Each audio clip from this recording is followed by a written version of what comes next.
సాక్షి TV ప్రసారాలను నిలిపివేయడం చట్టరీత్యా నేరం. సాక్షి టీవీ ప్రసారాల కోసం మీ స్థానిక కేబుల్ ఆపరేటర్ను వెంటనే సంప్రదించండి. డిటిహెచ్లో ఇంటర్నెట్లో కూడా సాక్షి టీవీ ప్రసారాలను వీక్షించవచ్చు. కాకినాడలో మాజీ మంత్రి కన్నబాబు మీడియాతో మాట్లాడుతున్నారు. ఇప్పుడు లైవ్ చూద్దాం.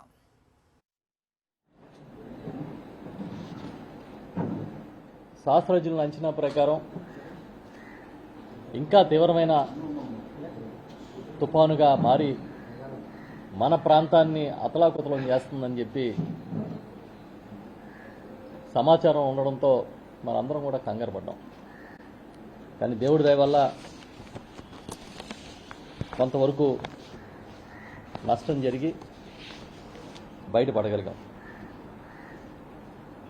నిజానికి ఈరోజు రైతు ఉన్న కష్టంలో ఎంత ఆదుకున్నా తక్కువే అని చెప్పొచ్చు. ఏ రకంగా చూసినా వాళ్ళ ఆవేదనని కళ్ళారా చూసినప్పుడు మనకే చాలా బాధ కలుగుతుంది. వాస్తవాల్లోకి రావాల్సిన ప్రభుత్వం ఊహల్లో ప్రచారంలో తేలిపోవడం చాలా ఆశ్చర్యంగా ఉంది. మామూలుగా చంద్రబాబు నాయుడు గారికి ఎప్పుడు ఒక అలవాటు, విపరీతమైన ప్రచారం చేసుకుంటాడు. ఆ ప్రచారంలో ప్రజలు మనల్ని చూసి నవ్వుకుంటున్నారా, అసలు ఏ విధంగా రిసీవ్ చేసుకుంటున్నారని కూడా బహుశా పట్టించుకోడు అనుకుంటా. అందరికీ మనకి పండుగ అంటే సంక్రాంతి, క్రిస్మస్, రంజాను ఇవన్నీ మనకి పండగల్లా ఉంటాయి. కానీ సైక్లోన్లు వస్తే చంద్రబాబుకి పండగలా ఉంటుంది. ఎందుకంటే విపరీతమైన ప్రచారం చేసుకోవచ్చు, జాకీలేసి లేపే సొంత మీడియాలు ఉంటాయి. ఒకవేళ తప్పితే తగ్గితే నా వల్లే అని చెప్పొచ్చు. విపరీతమైన నష్టం జరిగితే నా అంత అద్భుతంగా పనిచేసినోడు ఎవడో లేడని చెప్పొచ్చు. ఇంకా విజయవాడ వర్షాలకి చూసాం కదా, భారీ వర్షాలకి కొవ్వొత్తులకి అగ్గిపెట్టెలకి కోట్లు ఖర్చు పెట్టినట్టుగా లెక్కలు రాసుకోవచ్చు. కాబట్టి ఆయనకి ఈ క్రైసిస్ అనేది ఒక పండగలా ఉంటుందేమో అని అనిపిస్తుంది. లేకపోతే అసలు వాస్తవాలు ఏంటి, ఆయన మాట్లాడే మాటలేంటి? చాలా చిత్రంగా రైతేమో కష్టాల్లో ఉంటే ఆయన తనకి మామూలుగా ఎల్లో మీడియా వేసిన జాకీలు సరిపోక సొంతంగా ఆయన జాకీ వేసుకుంటున్నాడు. సంక్షోభాలని, తుఫాన్లని ఈయన ఎదుర్కొన్నట్టుగా అమెరికా ఎదుర్కోలేదంట. మీకు ఎవరికి నవ్వు అనిపించట్లేదా? నవ్వు రావట్లే? అసలు రైతులు కష్టాల్లో ఉంటే దీన్ని వదిలేసి అమెరికా నాకులాగా చేయలేదు, అసలే ట్రంప్ మంచోడు కదని వార్తలు చదువుతున్నాం. ఇలాంటివి విన్నాడు అనుకో, ఆయన దృష్టిలోకి వచ్చిందనుకో చాలా చిరాకుగా ఉంటుంది. అయితే మన వాళ్ళందరినీ మీ చంద్రబాబు దగ్గరికి వెళ్ళిపోమంటాడు, లేకపోతే మిమ్మల్ని ఒకసారి అక్కడ రమ్మంటాడు. ఏం మాట్లాడుతున్నారు? సీరియస్నెస్ లేదా మీకు? చాలా చిత్రంగా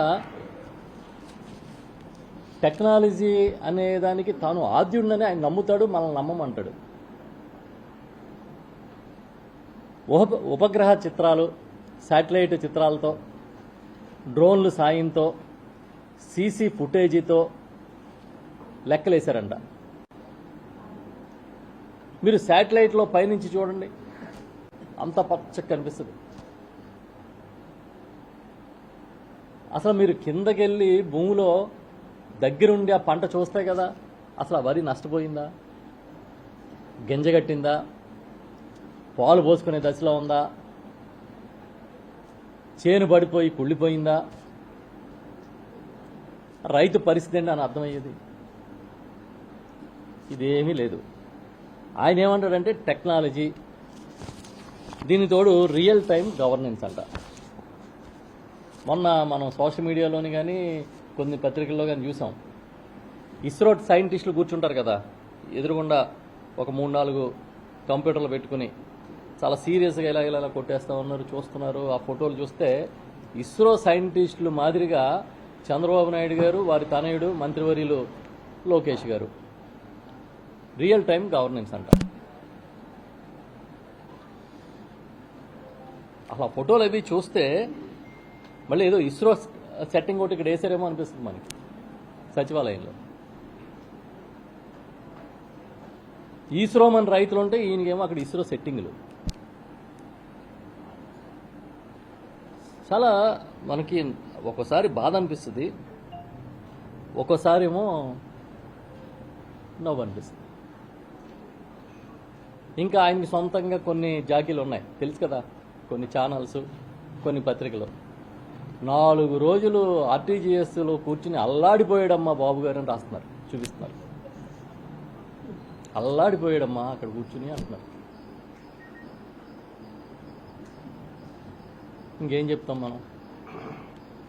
ఒక ఛానల్లో ఏం చెప్తున్నారంటే మోంతాకి ఈయన మోకాలు అడ్డు పెట్టాడని,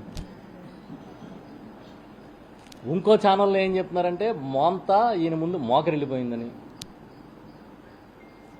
ఇంకొకళ్ళు ఏం చెప్తున్నారంటే ప్రైమ్ మినిస్టర్ ఆఫీస్ నుంచి ఎప్పటికప్పుడు తుఫాన్లు ఎలా ఎదుర్కోవాలో చంద్రబాబు గారిని అడిగి తెలుసుకుంటున్నారని. ఇవన్నీ నేను చూసినవి చెప్తున్నా. ఇంకొక ఆయన ఏం చెప్తారంటే అసలు ఎక్కడ సైక్లోన్లు వచ్చినా, ఇంకొక ఛానల్లో చెప్తున్నారు, ఎక్కడ సైక్లోన్లు వచ్చినా చంద్రబాబుని సలహాలు అడుగుతారంట, ఎలా మెయింటైన్ చేయాలి, మేనేజ్ చేయాలని. పోనీ చెప్పేవాడి కంటే పోనీ సిగ్గు అనిపించకపోవచ్చు, కానీ వినేవాడు సిగ్గుపడతాడేమో అనే ఆలోచన ఉండాలి కదండి. ఆయన అల్లాడిపోతున్నాడని మేము అర్థం చేసుకుంటున్నాం. ఆర్టీజీఎస్లో కూర్చుని ఏ లేపుతారు? ఒక బాధితుడి కథనం చూపించారా? ఒక ఊరు కష్టం చూపించారా? ఒక రైతు బాధను చూపిస్తున్నారా?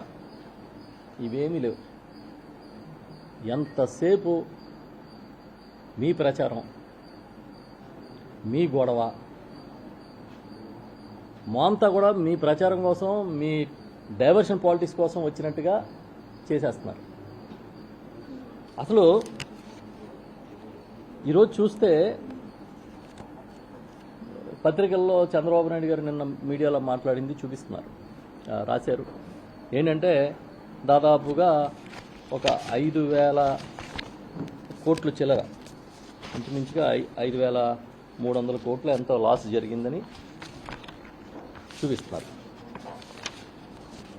చెప్తాను కరెక్ట్ ఫిగర్. 5,265.51 కోట్లు నష్టాలు ప్రాథమికంగా అంచనా వేసినట్టుగా. అవి కూడా ఎలాగా ఉపగ్రహ చిత్రాలు, satellite channels, satellite pictures, CC ఫుటేజీలు, డ్రోన్స్ ద్వారా అంచనా వేసినట్టుగా. దీంట్లో ఆర్ఎన్బి రోడ్లకి అత్యధికంగా 2,079 కోట్ల నష్టం జరిగిందని చూపిస్తున్నారు.